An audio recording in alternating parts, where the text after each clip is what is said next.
में इधर उधर ऊपर नीचे करते 1-2 सेकंड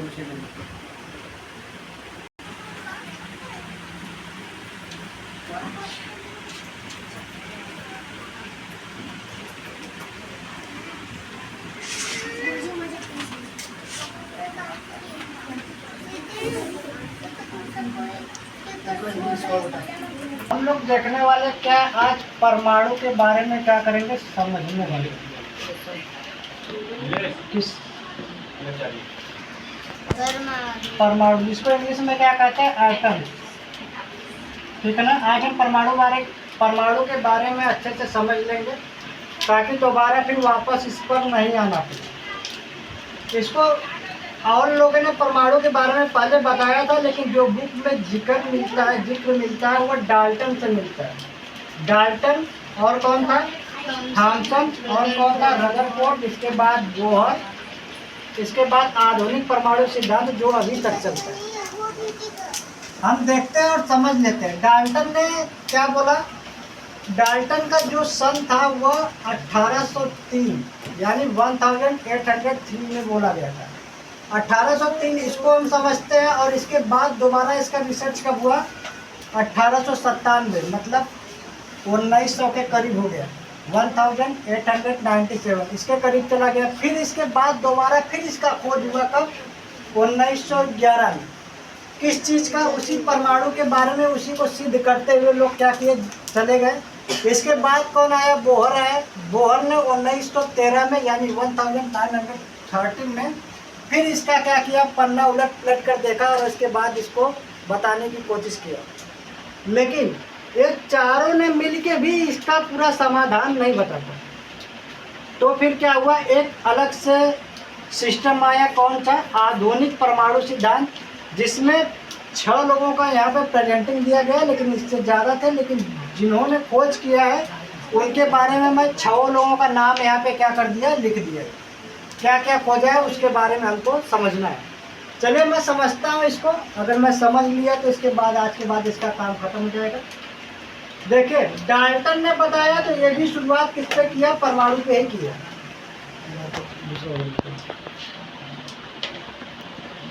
इसने जब शुरू किया तो इसने भी किसका किया? परमाणु से ही शुरू किया। थॉमसन ने भी जब शुरू किया तो किससे किया? परमाणु से ही। और रदरफोर्ड ने जब शुरू किया तो ये भी किया परमाणु से।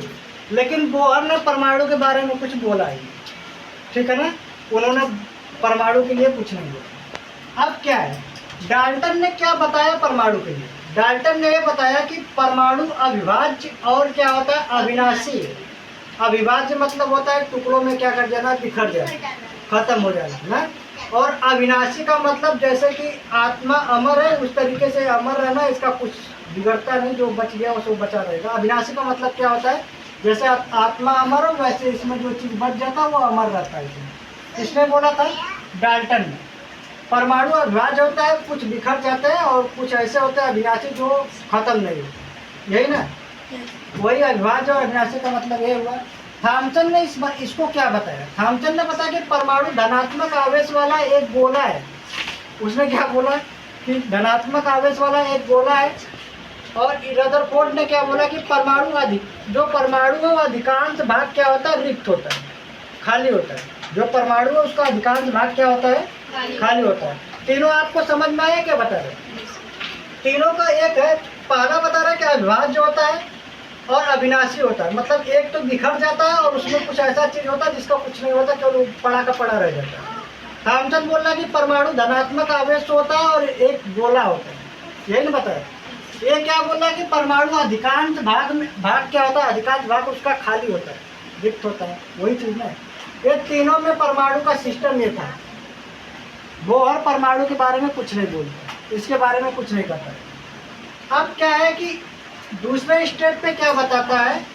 दूसरा स्टेप में ये बोलते हैं कि एक ही तत्व के सभी परमाणु समान होते हैं। लेकिन इन्होंने परमाणु समान के बारे में कुछ नहीं बोला। थॉमसन ने, न तो रदरफोर्ड ने बोला, न तो बोहर ने बोला। इन्होंने नहीं बोला। इन्होंने बस क्या बोला कि एक ही तत्व के सभी परमाणु क्या होता है? समान होता है। हालांकि सब वैज्ञानिकों ने मिलकर इनके इस कथन को गलत बता दिया। कैसे? उन्होंने ये बोला कि परमाणु जो होता है, परमाणु का मतलब इसमें 3 चीज प्रेजेंट होता है। एक तो प्रोटॉन प्रेजेंट होता है प्लस वाला, दूसरा न्यूट्रॉन प्रेजेंट होता है और तीसरा कौन इलेक्ट्रॉन प्रेजेंट होता है। वही यही तीनों मिलकर के क्या होता है, परमाणु होता है ना। इसी तीनों को मिलाकर क्या बनता है, परमाणु बनता है। अब इसको एटम्स करते हैं। अब बात ये हुआ ना कि जब लोगों ने रिसर्च करना स्टार्ट किया तो समस्थानिक यानी आइसोटोप्स को हल किया तो इनका कथन ये क्या हो गया, गलत हो गया। कैसे? देखिए हाइड्रोजन 1 लिया, ये क्या है, इसका परमाणु संख्या 1 गया, ठीक है ना। लेकिन इसका जो भार है, द्रव्यमान संख्या, एटम्स जो आपका मास नंबर बोला जाएगा, ये क्या है, अलग अलग है। इसका 1 है, इसका क्या है 2 है और इसका क्या है 3 है। क्या ये समान है? गलत है, ये अलग अलग नंबर है, इसलिए गलत हो गया। दूसरी जगह पे कहाँ गलत हो गए हैं कि जब न्यूट्रॉन संख्या निकलता है तो इसके में से घटाना पड़ता है, यानी 1 में से 1 गया तो इसका क्या है 0 आ गया।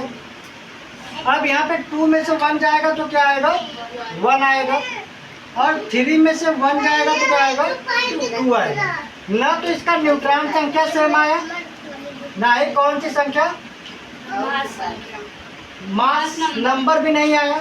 इसका मतलब ये है कि इसका कौन कौन सा रॉन्ग हो गया, यानी द्रव्यमान संख्या, जिसे हम ये दोनों को मिलाकर क्या बोलते हैं द्रव्यमान संख्या, ये गलत हुआ इसका। और दूसरी बात, एक न्यूट्रॉन की संख्या ये इसको मिला के क्या कर दिया, गलत कर दिया। ये मास नंबर इसको गलत बता दिया और ये सारी चीज़ें में आपको दिख रहा है क्या क्या गलत हुआ। तो संख्या क्या थी, इसका सेम था, हाइड्रोजन और हाइड्रोजन। हमने जो एक ही तत्व लिया था, एक तत्व को इसको हम प्रोटियम बोलते हैं, ड्यूटेरियम बोलते हैं, इसको ट्रिटियम बोला जाता है। बट क्या है कि इसको जब देखा जाएगा तो इसका जो मास नंबर हुआ वो अलग हो गया, यहाँ पे अलग हो गया। इन्होंने क्या बोला, एक ही तत्व तो एक ही था, हाइड्रोजन, और सभी परमाणु इसका क्या होता है, समान होता है। तो सभी परमाणु तो समान नहीं हुआ। परमाणु का मतलब ये हुआ कि प्रोटॉन भी समान आना चाहिए और न्यूट्रॉन भी और इलेक्ट्रॉन भी। यहाँ पे न्यूट्रॉन क्या हो गया, अलग हो गया, जिसके कारण से इनका ये कथन क्या हो गया, गलत बता दिए और आधुनिक परमाणु सिद्धांत में गलत हो गया। अब हम आगे देखते हैं, आगे में क्या है कि इन्होंने क्या बताया, इन्होंने इसमें पहले इसको देख लेते हैं। और ये बताया कि और अलग अलग तत्व के अलग अलग परमाणु होते हैं और द्रव्यमान भी अलग अलग होते हैं। इन्होंने ये बताया कि द्रव्यमान भी अलग अलग होता है और अलग अलग तत्व है तो अलग अलग परमाणु। ये तो मान लो ये सही था। अगर मान लो यहाँ पे H2O है तो यहाँ पे क्या है, हाइड्रोजन है और ये क्या है, ऑक्सीजन है। ये इसका जब आप देखेंगे तो उसका द्रव्यमान तो अलग होगा क्योंकि ये तत्व अलग है और ये तत्व क्या है, एलिमेंट अलग है। अब यहाँ पे देखा जाए, इन्होंने क्या बताया कि इसके अंदर ऋणात्मक इलेक्ट्रॉन फैले रहते हैं। परमाणु कैसा होता है, धनात्मक आवेश वाला गोला होता है, इसके अंदर क्या होता है, ऋणात्मक इलेक्ट्रॉन फैला रहता है। और यहाँ पे इन्होंने खोज किसका कर दिया, यहाँ पे ऋणात्मक यानी इलेक्ट्रॉन की खोज किया। इसीलिए तो बोला जाता है कि थॉमसन का खोज किसने किया, और इलेक्ट्रॉन का खोज किसने किया, थॉमसन है, इलेक्ट्रॉन का खोज थॉमसन ने किया। अब इस तरीके से क्या आता है, रदरफोर्ड ने क्या बताया, रदरफोर्ड ने बताया कि न्यूक्लियस होता है, ऋणात्मक, नीचे बोला कि केंद्र में न्यूक्लियस होता है जिसमें धनात्मक और द्रव्यमान केंद्रित रहता है। और इलेक्ट्रॉन बाद में बताता है कि जो इलेक्ट्रॉन न्यूक्लियस के चारों ओर क्या करता है, घूमता है। ये बात तो इन्होंने भी बोला था कि जो यहाँ पे ये बोला था कि ऋणात्मक इलेक्ट्रॉन होता है, लेकिन इन्होंने ये नहीं बोला था कि घूमता है। इन्होंने बोला कि जो इलेक्ट्रॉन होता है वो न्यूक्लियस को चारों तरफ क्या करता है, घूमता है। तो न्यूक्लियस के बारे में क्यों बताएगा, कि वो अपना पहचान बनाएगा कि न्यूक्लियस को बताएगा। बोहर क्या बताता है, बोहर इन लोगों को, दोनों लोगों को मिला के बताता है। वैसे तो आपको पता है कि रदरफोर्ड सोने के पन्नी पर क्या करता है, एक्सपेरिमेंट करता है और उसका निष्कर्ष इतना ही निकलता है, बस इतना ही बताना हमको। इसमें इसने परमाणु के बारे में कुछ नहीं बोला, इनको जानता था कि ये लोग जो बोले, अगर मैं वही चीज़ बोलूँगा तो वो तो काउंट नहीं होगा, गिना नहीं जाएगा। इन्होंने क्या बताया कि इलेक्ट्रॉन निश्चित ऊर्जा स्तरों में न्यूक्लियस के चारों ओर या चारों तरफ क्या करता है, घूमता है। जो इन्होंने खुद बता दिया था कि इलेक्ट्रॉन की न्यूक्लियस चारों तरफ क्या करता है, घूमता है। वही बात ये भी बता रहा है कि इलेक्ट्रॉन निश्चित ऊर्जा स्तरों में न्यूक्लियस के चारों तरफ घूमता है। बस ये कहाँ से जीत गया, समझ गए? ये इलेक्ट्रॉन का जो निश्चित इलेक्ट्रॉन का जो है ऊर्जा स्तर आपको दिख रहा है, ये इसने क्या बताया यहाँ पे देखो, प्रोटॉन प्लस क्या है, न्यूट्रॉन प्लस पे प्लस चार्ज होता है, प्रोटॉन पे न्यूट्रॉन, इसका पहला स्तर और इसके बाद दूसरा स्तर, फिर क्या है तीसरा स्तर, फिर इसके बाद क्या होता है चौथे के बाद पांचवा स्तर नहीं आता। तो इसने बस यही बोला कि इलेक्ट्रॉन जो है ना एक निश्चित ऊर्जा स्तरों के साथ क्या करता है, घूमता है, यही बताया ना। अब बात यह है ना कि अगर मान लो यहाँ पे 2 इलेक्ट्रॉन हुआ, अब तुम्हें तीसरा इलेक्ट्रॉन होगा तो ये बोलता है कि इसमें से कूद कर किसमें चल जाता है, दूसरे में जाता है। तो क्योंकि 2 भरा जाएगा, 2 के बाद 3 इसमें नहीं भर सकते। जब 3 नंबर भरना पड़ेगा तो मतलब 1 नंबर इसमें भरना पड़ेगा। तो बोलता है कि इसमें से कूद कर किसमें चल जाता है, दूसरे वाले स्तर पे चला जाता है। इस तरीके से इसमें 8 क्या किया जाता है, भरा जाता है। बोलता है जब यहाँ से पहले स्तर से दूसरे स्तर में कूद कर इलेक्ट्रॉन जाता है तो ऊर्जा का क्या होता है, उत्सर्जन होगा। उत्सर्जन का मतलब ये हुआ कि या तो वो क्या करेगा, किसी को ऊर्जा दे देगा जो उसके अंदर है, या तो किसी का ऊर्जा क्या करेगा, खींच लेगा। ये किसने बताया था, बोहर ने बताया। देखो नीचे क्या बता रहा है, इसने बताया कि इलेक्ट्रॉन का निश्चित ऊर्जा स्तर होता है और क्या है, न्यूक्लियस के चारों ओर क्या करता है, घूमता है। इलेक्ट्रॉन एक स्तर से दूसरे स्तर में जब कूद कर क्या करता है, हमने लिखा तो मैं लिख लेना अपने हिसाब से, स्तर में कूद कर जाता है तो वहाँ पे क्या होता है, उस समय ऊर्जा का उत्सर्जन होगा। उत्सर्जन का मतलब क्या होता है कि वह जब इसमें गया होगा तो उसका कुछ ऊर्जा खत्म हो गया होगा, ठीक है ना, जो उसके अंदर कुछ ऊर्जा रहा होगा वो खत्म हुआ होगा, या तो वो किसी दूसरे का ऊर्जा क्या कर लिया होगा, अवशोषण कर लिया होगा, अपनी तरफ खींच लिया होगा। ये 2 काम किया होगा। ये कौन बताया था, बोहर ने बताया था। इसका डिफरेंट आपको देखने को मिला। ये कैसे गलत हुआ, क्योंकि आपको पता चला होगा। इसने क्या बताया, बस इसने यही बोला था, यहाँ से उसको ज़्यादा कुछ मिला नहीं, केवल परमाणु के बारे में यहाँ से ज़्यादा कुछ नहीं मिल पाया। यहाँ से इलेक्ट्रॉन यानी ऋणात्मक की आपको पहचान मिलती है, जो आधुनिक में जुड़ता है, जो अभी तक चलता है। और यहाँ से क्या होता है, केंद्र में न्यूक्लियस होता है, इसके बारे में बताया जाता है। और ये भी बताता है कि इलेक्ट्रॉन का करता है, न्यूक्लियस के चारों तरफ घूमता है, ये भी तो बताता है ना। यहाँ पे क्या होता है, यहाँ पे आपको क्या मिलता है, यहाँ ये बताया गया कि यहाँ पे हमने मिटा दिया, स्तर बाई स्तर इलेक्ट्रॉन क्या करता है, कूदता जाता है। जब वो कूद के इसमें से उसमें जाता है तो इसका इलेक्ट्रॉन का या तो उत्सर्जन हुआ होगा, उत्सर्जन का मतलब जो उसके अंदर एनर्जी रहा होगा वो खत्म हुआ होगा, या तो किसी का दूसरे का एनर्जी क्या कर लिया होगा, ले लिया होगा। 2 में से एक काम किया होगा। तो इसने ये बात बताया, कौन बताया था, बोहर ने बताया था। लेकिन फिर भी ये कंप्लीट नहीं हुआ। कौन सा, परमाणु बाद में जाके करीबन 1932 में, अभी हम आगे बताएंगे, 1932 में फिर से न्यूक्लियस का पता चलता है। कब पता चलता है, इन लोगों के बाद 1932 में पता चलेगा। 1932 में ना इसको बताया जाता है कि न्यूक्लियस की खोज होती है। कैसे होता है न्यूक्लियस का खोज, वह हीलियम जानते हो ना, 2 नंबर पे होता है। हीलियम 2 नंबर पे होता है। हीलियम में कौन सा कण होता है, अल्फा कण होता है। ये इसी का यूज किसने किया था, रदरफोर्ड ने भी किया था। किस पर, पन्नी पर, और नाइट्रोजन वाले गैस पर भी किया था। तो क्या है कि जब हीलियम का बमबारी इसने किस पे कराया था, बेरिलियम पे कराया था, 4 नंबर पे। किस पर बमबारी कराता है, यहाँ से क्या किया गया, यहाँ पे हीलियम का बमबारी कराया, किस पर, बेरिलियम पे कराया गया। जब ये किरण बार बार इस पर क्या किया, पड़ा, तो वहाँ पे एक चार्ज निकलता था, जो कौन सा था, न्यूट्रॉन था, जिस पर 0 चार्ज था, कोई चार्ज नहीं था। जब इसको मैग्नेटिक फील्ड में रखा गया ना, तो इसको चेक किया गया क्या इस पर कोई करंट या कुछ आ रहा है, जिस पर कोई चार्ज नहीं आ रहा था। लेकिन इसका भार था, इस पर क्या था, इसका भार था, मास था ना, इसलिए वो जब लोग इसको बैलेंसिंग कर रहे थे तो बैलेंसिंग में गड़बड़ हो जा रहा था।